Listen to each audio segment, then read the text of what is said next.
Hello, I'm Esther Gidhu-Ewart. It's Monday, May 15th. This is Africa 54.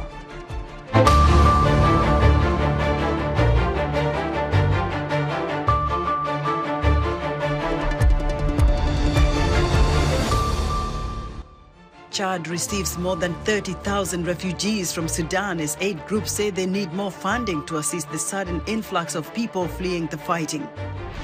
The International Committee of the Red Cross helps the internally displaced in the Democratic Republic of Congo. IDP camps lack food, clean water, and medicine. And the US CDC says America's leading cause of overdose deaths is synthetic opioids, mostly fentanyl, which can be up to 50 times stronger than heroin. All this and much more coming up on today's Africa 54.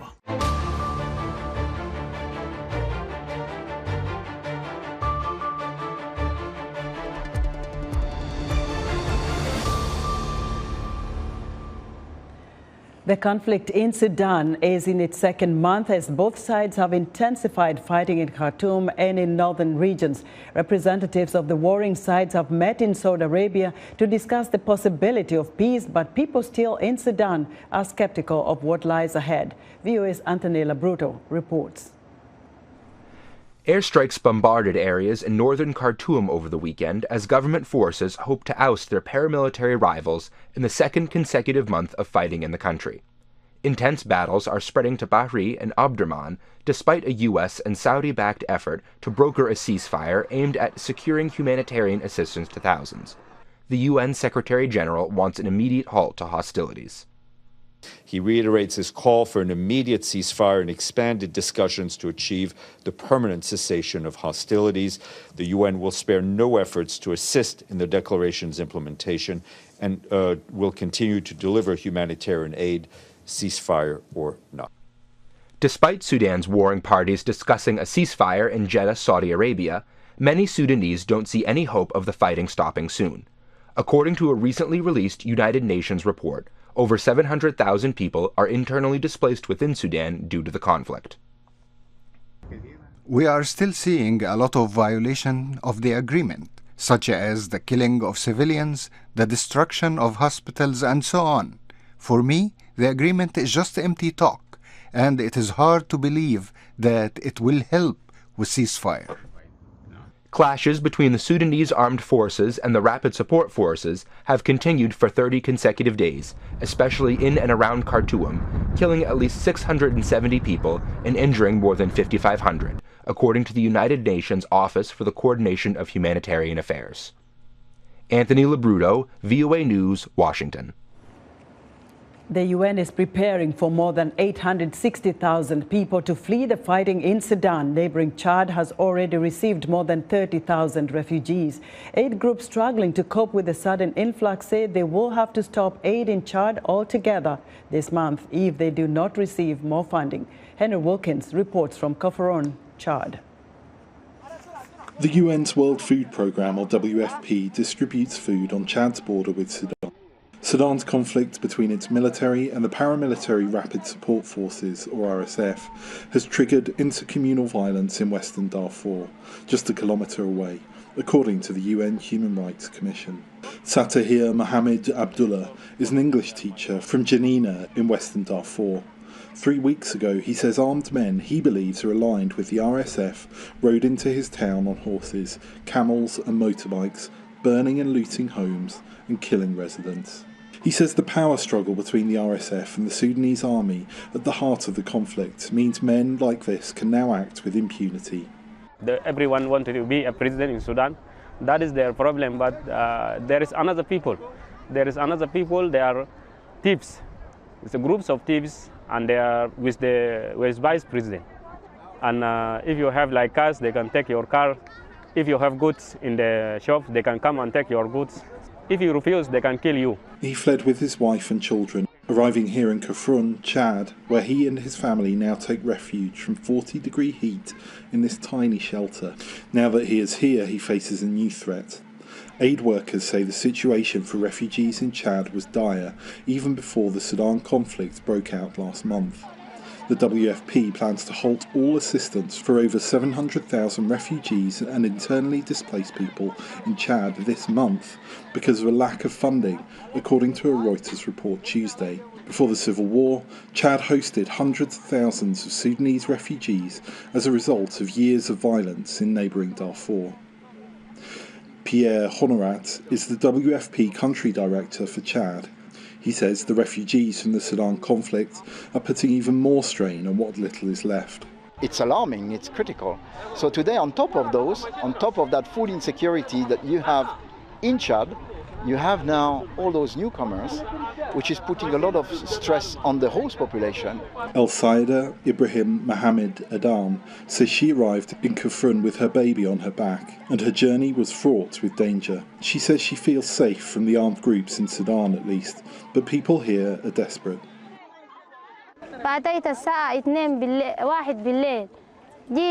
There is no food, water, or blankets. Some refugees don't have enough to eat. 9 or 10 families have to share tiny portions of food. There are children here. A mother gave birth to her child and then died, so there are newborns and elderly people, as well as diseased and injured people. Many children are starving. They don't even have anything to wear. They have no place to shield themselves from the heat of the sun or the gusts of wind. As it stands, no more aid is coming for Adam and her family. Henry Wilkins for VOA News, Kafrun, Chad. The International Committee of the Red Cross and other international organizations are aiding the IDP camps in DRC's North Kivu province. However, these camps lack life essentials such as food, clean water and medical facilities. VOA's Bondiho has more. Years of conflict have disrupted life in North Kivu province in the eastern DRC, resulting in tens of thousands of displaced people, with most finding refuge in internally displaced persons IDP camps. ICRC's efforts in Goma are bringing much-needed relief and hope to the area by providing humanitarian aid. But the head of the ICRC sub-delegation in Goma, Anne-Sylvain Linda, says their work in Eastern Democratic Republic of Congo is challenging amid financing shortages. We have been experiencing a crisis since now more or less 1 year, and with a lot of displacement. Now we are talking about North Kivu, about 900,000 people displaced, and yes, with a lot of needs. Perhaps even more important is how the war in Ukraine is complicating how international organizations like the ICRC, UNHCR and other NGOs operate in the DRC.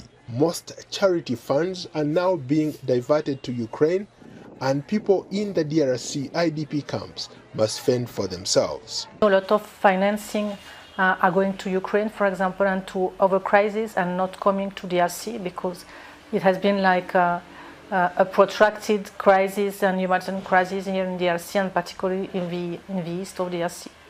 In the face of this crisis, the ICRC mobilized quickly, providing food, clean water, and other essential supplies to IDP camps in Seki, a town located about 15 miles west of Goma. Gato Francine, a mother of 6, fled her hometown of Kalenga. She has lived in Seki IDP camp for the last 10 months. She says life is hard and must beg for food. I ran from my village because of the war waged by M23. When they reached our place in Kalenga, they threw a bomb on my house, so we ran away. I didn't even bring anything with me. Naomi Marie-Claire, a mother of 4, has seen how life is in limbo for families forced to flee their homes. So she opened her house to other refugees that needed help. The first family I welcomed had 6 children. The second family had 7 children. And the other family had 8 children, plus my 4 children. And all these families had a husband and a wife. ICRC set up mobile medical clinics and emergency surgical units, providing medical aid to those affected by the conflict, including a young man named Sam who underwent successful surgery. When his father died, my daughter left him with me and married another man. Men of these days don't want to take off their stepchildren. That's why he refused to care for my grandson. And I've been caring for him up to this point. Sam is now recovering thanks to the quick and efficient response of the ICRC. The ICRC has supported the care of the injured in several hospitals, including Bethesda Ndosho in Goma, the General Hospital in Beni, and the Provincial Hospital in Bukavu. Additionally, they run a war surgical program in Bukavu. Paul Ndiho, VOA News, Washington. South African President Cyril Ramaphosa says the country's non-aligned position does not favor Russia over other states and reiterated his call for a peaceful resolution to the conflict in Ukraine. His comments in a weekly presidential newsletter came on the heels of U.S. allegations last week that weapons were loaded onto the Russian ship Lady R from a naval base in Cape Town late last year, sparking a diplomatic row between South Africa and the United States. South African officials swiftly rejected the U.S. claims. For a closer look at accusations that South Africa provided weapons to Russia, I'm joined from here in Washington by Professor Piwokule Mnyandu, Chair of African Studies at Howard University and native of South Africa. Professor Mnyandu, how should we view this diplomatic dispute? Well, we should view it as a renegotiation of U.S.-South Africa relations. Instead of viewing it through the lens of a few events, I would say there's been a culmination of events, beginning in last year with the joint naval exercises, and then a ship that came to South Africa, and then later on culminating in an aeroplane from a sanctioned company that landed in South Africa. So that was the climax that kind of constitutes the escalation of events. Professor, what do you find unusual about these accusations? We have not been here before between U.S. and South Africa relations. What is unusual is that this took place in public. Even during the very testier times between certain administrations in the U.S. and South Africa, there's never been as public of a spat as this one. Certainly, one that culminated into a U.S. ambassador being summoned. This has not happened before, and it is unusual. So how confident should South Africans be when President Cyril Ramaphosa says he's going to have a commission of inquiry to look into these accusations, especially onto the weapons loaded onto the Russian ship? Should they be confident the outcome will be open and truthful? I think that would be the optimistic take and the default. However, I would caution your viewers here that in many African countries, including South Africa itself, commission of inquiries are usually used by politicians to buy time. An optimistic look at this is that this will basically buy time also for diplomacy and for cooler heads to reign between the two very important countries and the relations. Help us understand the relationship between South Africa and Russia. There are two facets of it. One is historical, this and symbolic. This idea that Russia helped and Soviet Union helped South Africa, and so on and so forth. Current politicians in South Africa usually use this to appeal to the minds, especially in times of shortcomings. But there is another relation. Russia is in the BRICS, and it's a very solid member of the BRICS. And South Africa needs Russia's wherewithal in BRICS to be able to buttress and secure its position for South African business interests and new market shares in places like China and wherever else in the world. Now, what happens if these accusations turn out to be true? Where do you see the U.S.-South Africa relations? The U.S.-South Africa relations are like a big ship. It takes long to turn, and it cannot be sunk. So they are quite strong.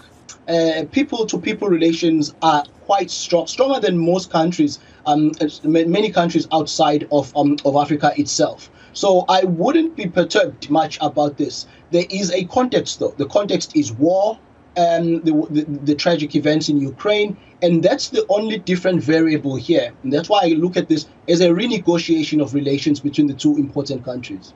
Previously, President Ramaphosa has faced some opposition, some saying they're not going to vote him in for a second term.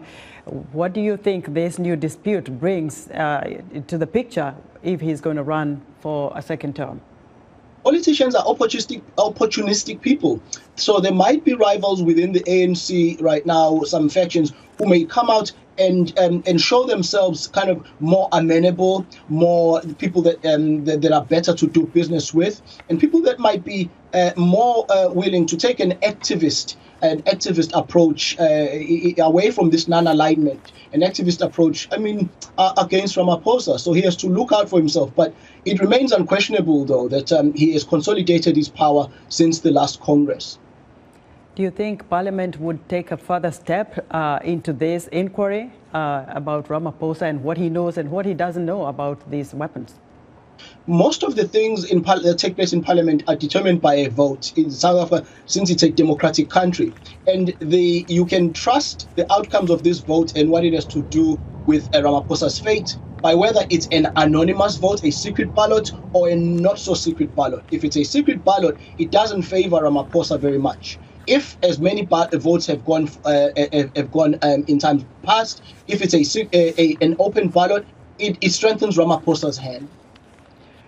Professor, thank you very much for your insight. Professor Mnyandu Piwokule is a lecturer at the Howard University in charge of African Studies. Thank you.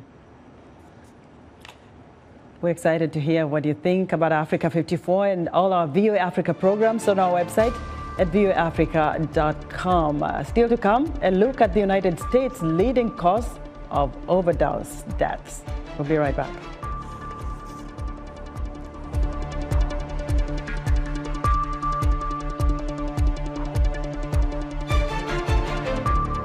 You're watching VOA's Red Carpet. My name is Jackson Vunganyi. Thank you so much for joining us each week right here on Red Carpet. We bring you the latest in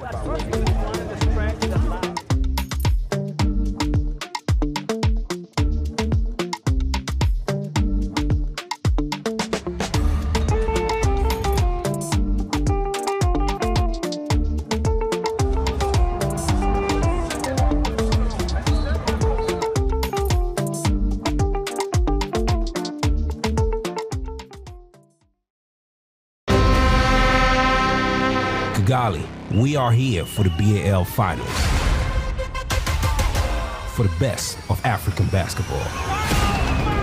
The Sahara and Nile Conference delivered their verdict.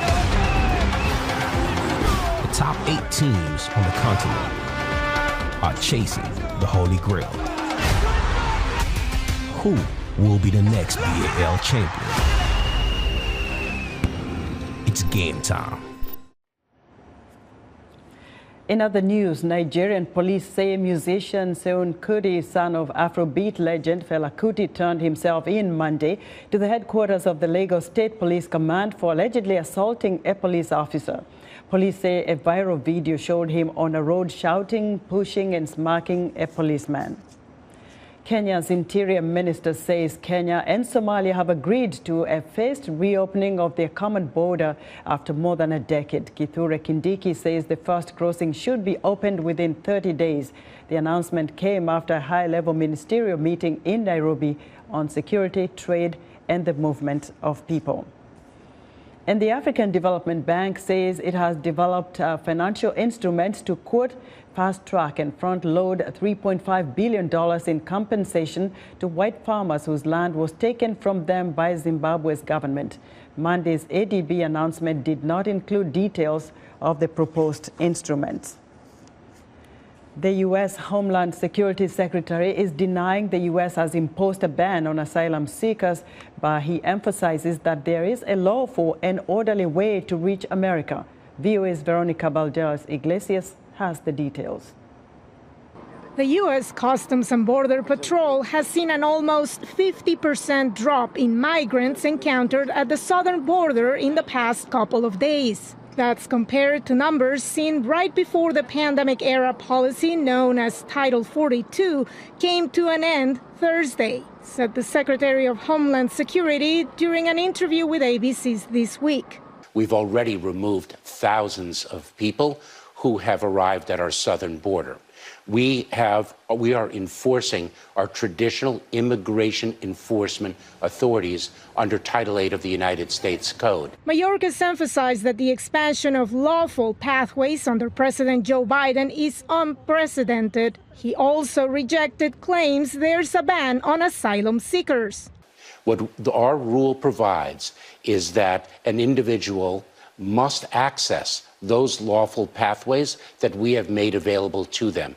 If they have not, then they must have sought relief in one of the countries through which they have traveled and been denied. And if they haven't done either, it's not a ban on asylum, but they have a higher threshold of proof that they have to meet. Whether the new policies will discourage illegal entries into the United States is something that Republican Representative Michael McCall told ABC he's skeptical about.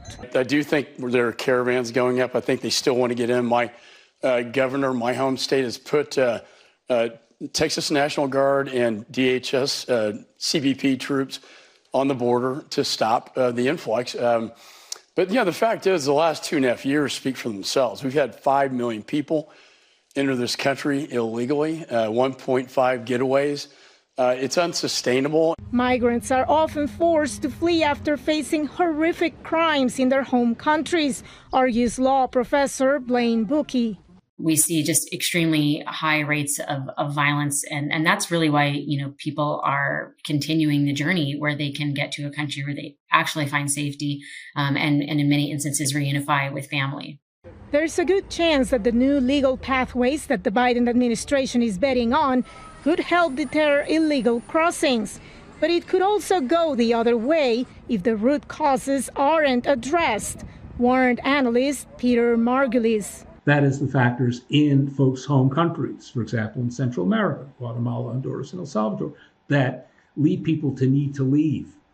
And those include economic factors, climate change, and the threat of violence. U.S. authorities concede that a surge of undocumented immigrants could still materialize in the coming days, even as 5-year bans and criminal prosecution are now in the cards for those who seek to defy the law. Veronica Valderas Iglesias, VOA News, Washington. The U.S. Centers for Disease Control and Prevention says America's leading cause of overdose deaths is synthetic opioids, mostly fentanyl, which can be up to 50 times stronger than heroin. VOA's Natasha Mosgovaya looks at fentanyl in the western U.S. state of Washington.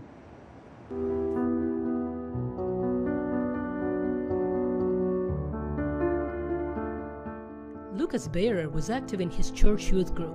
He worked part-time as a swim instructor and played high school football in this quiet community outside Seattle. But when the 16-year-old hurt his back, his mother, Olga Davidov Bayer, says he started taking painkillers. She wasn't overly worried at first, but says she made sure to discuss drug risks after one of Lucas's classmates died of an overdose. I talked to Lucas after funeral, even though I had no idea that Lucas buy pills. But I talked to him and I say, Lucas, I don't know what it is, because nobody was still saying about fentanyl. The people were still saying about pills. It was not clear. But I said, I want to make sure that I'm not mom who loses a child. 1 month later, investigators said Lucas took what he thought was Percocet, a powerful painkiller. It was a counterfeit pill laced with fentanyl. His mother found him unresponsive on the first morning of the new school year. Then I heard that from his friends, it must be fentanyl. And then I started hearing, I'm like, what is fentanyl? Pharmaceutical fentanyl is approved for treating severe pain. Illicit fentanyl is often mixed with heroin or cocaine or used in counterfeit pills like the one that killed Lucas. U.S. Drug Enforcement Agent Jacob Galvin says lab tests reveal potentially lethal fentanyl doses in 6 out of 10 fake pills. We show it to our agents, they can't tell the difference. We show it to our laboratory people, they can't tell the difference. That's how good these things are made. I honestly can think it can happen to anyone, because I think that the profit is huge for fentanyl, and I think that even if even if, fentanyl can be dropped in anything. Just everyone needs to be aware that, well, there is things that is sold or distributed on the street. Since the death in this community, there are new school programs about the dangers of fentanyl and drug kits with naloxone to help staff treat accidental overdoses. We think the earliest we can get to a school, the better. We would be in grammar schools all the way up to colleges if they would have us, because that's how important it is to get the message out of how deadly these pills are. The U.S. Department of Health and Human Services says that more than 90% of people 12 and older with a substance abuse disorder receive no treatment. Lucas's family created a volunteer group to spread awareness about fentanyl risks, help families recognize warning signs, and know where to turn for help. Natasha Mozgovaya, VOA News, Sammamish, Washington. In part 2 of Killer Fentanyl, VOA looks at law enforcement's role in stopping the trafficking and production of the illicit synthetic opioid. And that's our show for today. Be sure to watch Africa 54 on our website at voaafrica.com. From all of us here in Washington, thanks for watching.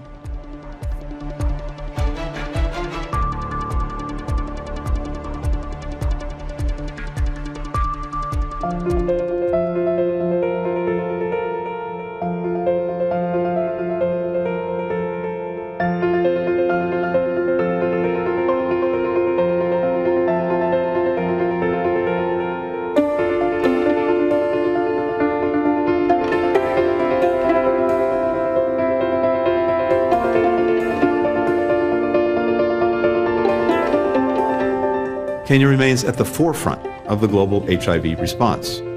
Today, that's nearly reached its 95 targets.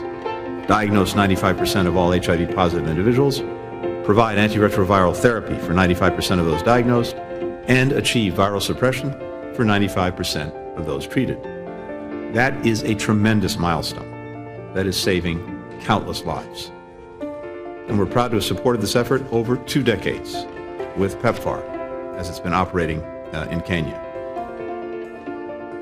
Now, we're building on that success by moving to a Kenyan-owned, Kenyan-driven, and Kenyan-funded framework that will position the country to achieve sustained HIV epidemic control by 2025. We're committed to supporting U.S. investment in Kenya, particularly in key sectors like information and communications technologies, agriculture, renewable energy, which will help Kenya achieve its goal of reaching upper middle income status by 2030